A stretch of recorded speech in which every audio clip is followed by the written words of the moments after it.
I'm filming on Friday, and I did have my It's Friday, I've given up gray stretched out t-shirt on, but I figured I would spare you all from the hideousness.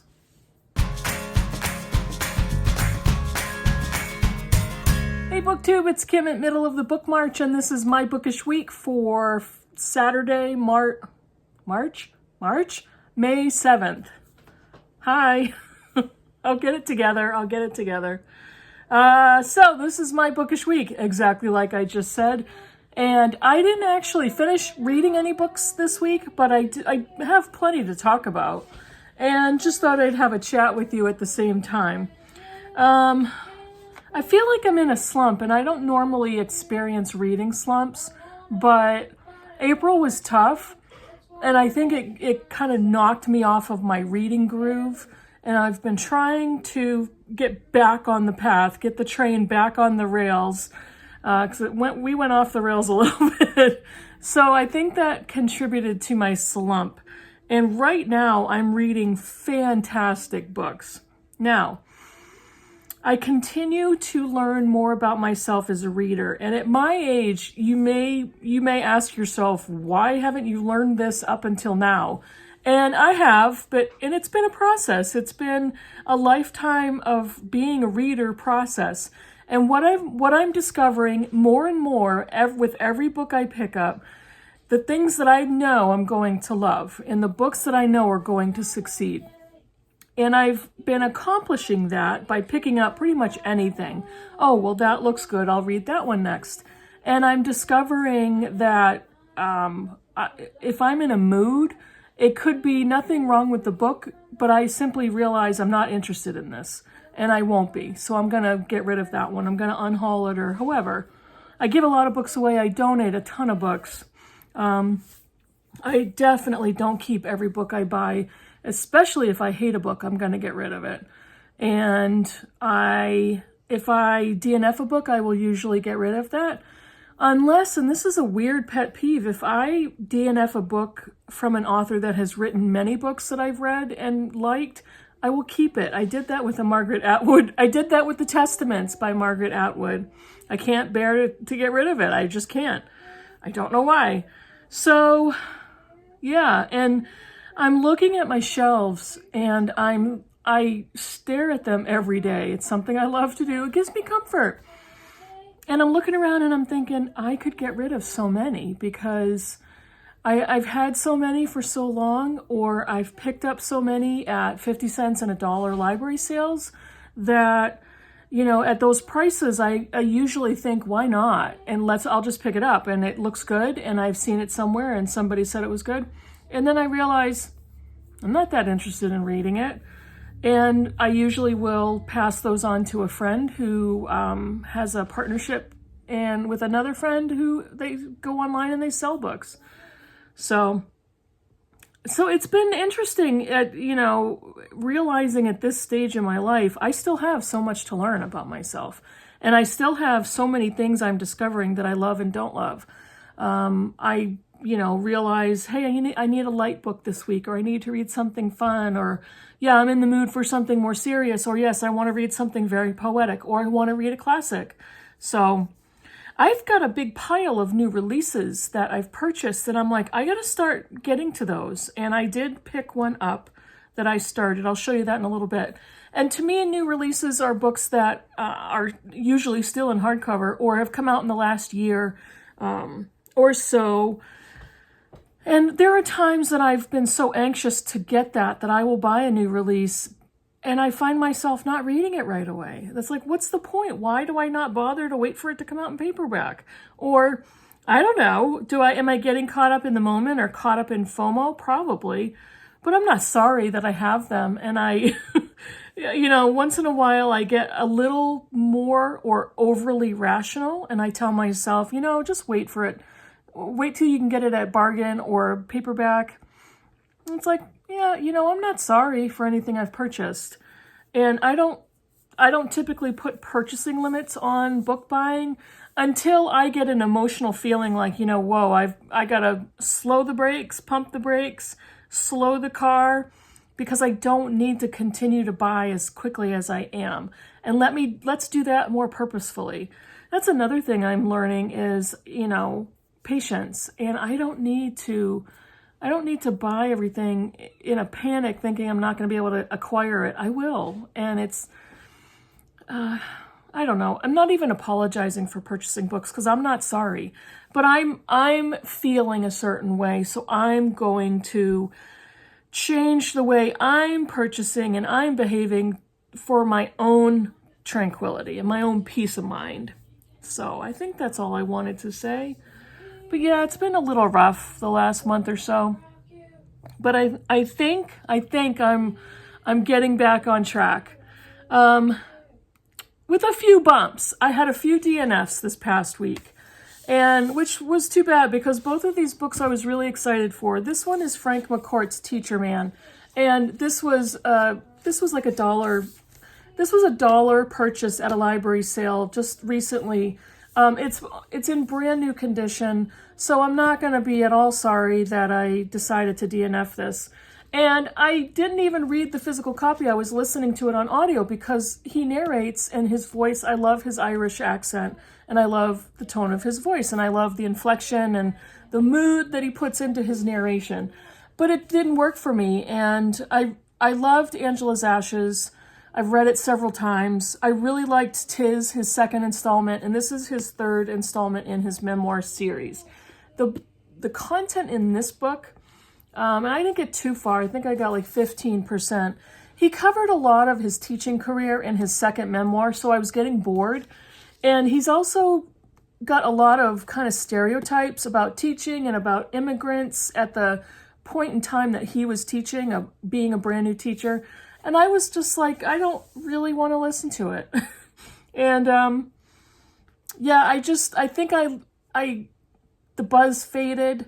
And I'm like, yeah, I'm going to put this down because there's too many other things I want to read. So I actually will keep this book because, like I said, this is part of a set. I'm not going to get rid of part of a set. Now, I'm going to do a giveaway. I DNF'd the second book in a series. This is Changeless by Gail Carriger. And this is not anything, it's not that the book is bad. It really wasn't. It's just I read, I don't know. I got to like 120 pages, which was almost a third of the book. And I realized I'm just not interested to keep picking it up. And I think it's basically I've just grown out of the book. And this is the first book in the series, Soulless. And Soulless is the story of Alexia. What's her last name? I always have a hard time pronouncing this.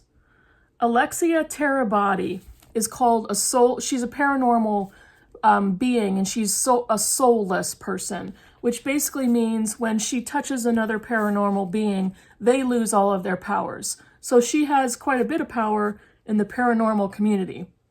And this is a paranormal steampunk romance. There's werewolves and vampires and lots of different types of paranormal beings, ghosts, that type of thing.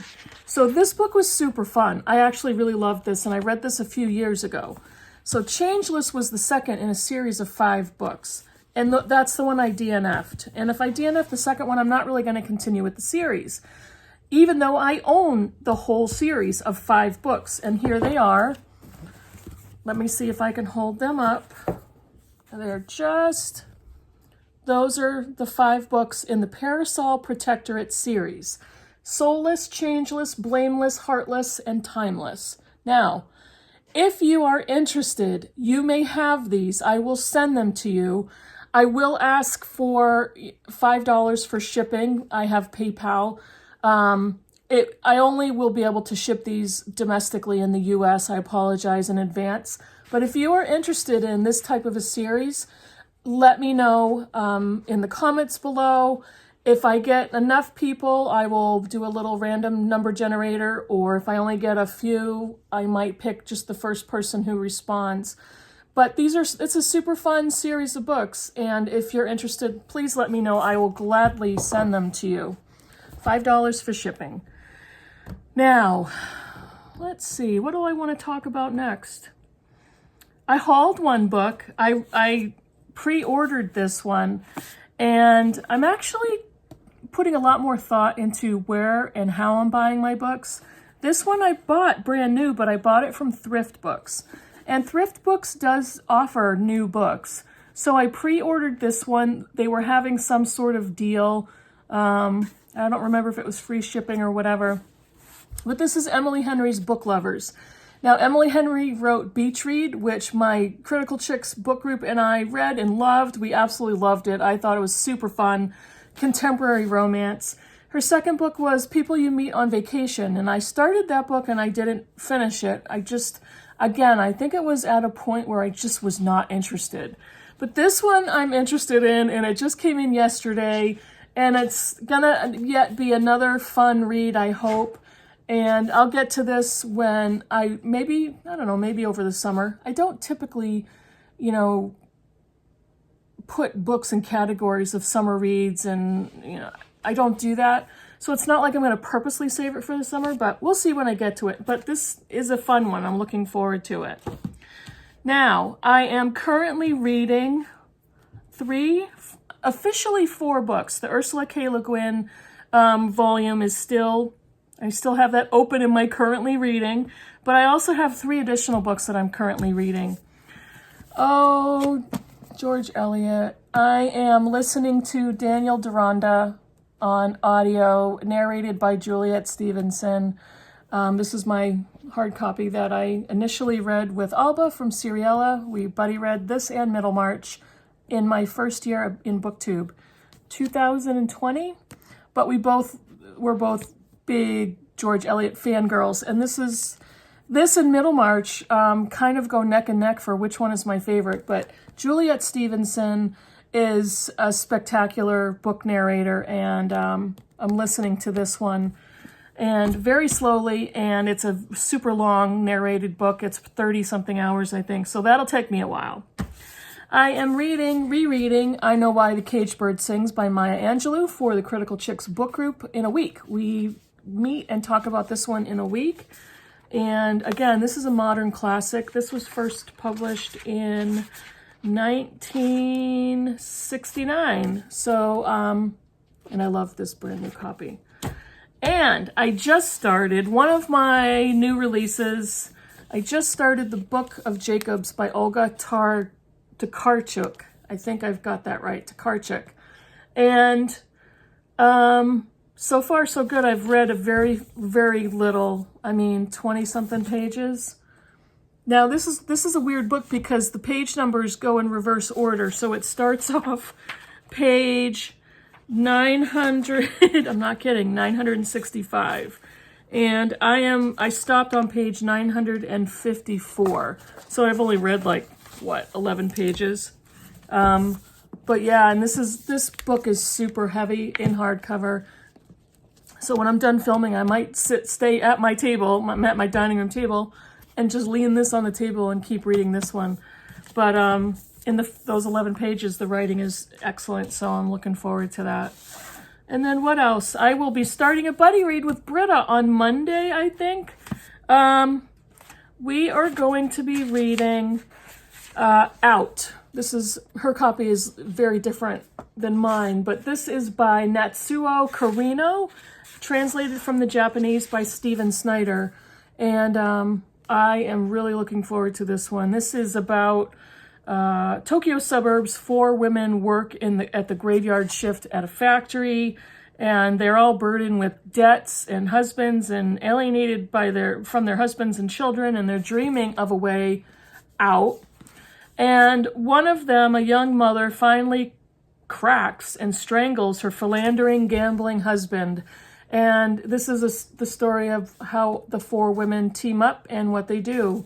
So I've gotten a lot of input on the content, that it's pretty violent and gory.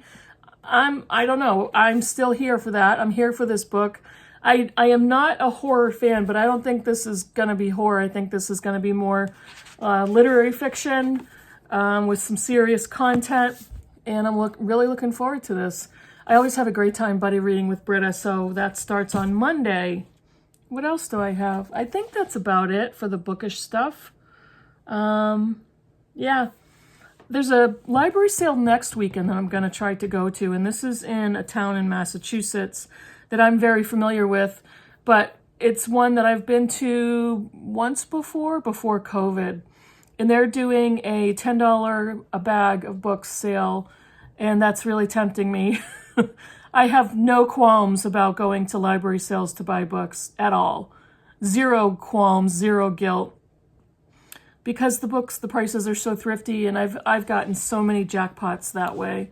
And again, like I said earlier in the video, sometimes I buy stuff because it's so cheap, and then I get rid of it later because I realize I'm just not that excited, not that interested. But I also just wanted to quickly talk about, again, DNFing, because sometimes I feel bad for DNFing. Maybe I'm doing it too quickly. Maybe I'm pulling the trigger too quickly. Maybe I should give a book more of a chance. And then I realize how ludicrous that sounds to me, because I'm forcing myself to read something I'm not enjoying. And what am I doing reading something if I'm not enjoying the process or the content? And I'm not reading any of this stuff for any assignments, and I'm not obligated to read any of the books I pick up. So why in the world would I devote any amount of unpleasant time towards reading something that is boring, badly written, offensive, or whatever other reason I have for DNFing? And there are so many books. I have so many books in my home, in my own library, that I want to read. So if I find out, you know what, I've had this one for 10 years and I started it and I'm not interested, I'm going to DNF it. If I pick up a new release and I start reading it and I get 20 pages in and I feel like this is so awful, I don't want to continue. Ducks Newburyport, I'm looking at you. And I can't push myself to read something that I don't like unless I'm hate reading for a purpose. And it's so interesting to me when I hear people talk about, you know, they hate leaving a book. They hate leaving a book unfinished or unread. And I don't know. I think that's, you could be having so much more fun. You could be enjoying reading so much more. Don't do it to yourself. We have no obligation to finish any book, and there should be absolutely zero guilt associated with letting a book go. And yeah, that actually came very easily to me, especially after, you know, watching Shawn the Book Maniac for so long. It's like, you know, it was an epiphany. The light bulb went off, and it's like, that's how I'm going to look at reading. So a lot of light bulb moments I've had, not just in the past week, but over time, and especially over my time in Booktube. But let me know in the comments below. Now, if you want the series, please let me know that in the comments below. $5 in shipping will get you this series. They're all in practically brand new condition. I read this one. It's got a little bit of a cracking on the spine. This one that I started does not, but the rest of them are practically brand new. So please let me know below if you would like them. Let me know about any of the books I showed you or any things I talked about. And I will see you in the next video. Bye, everybody.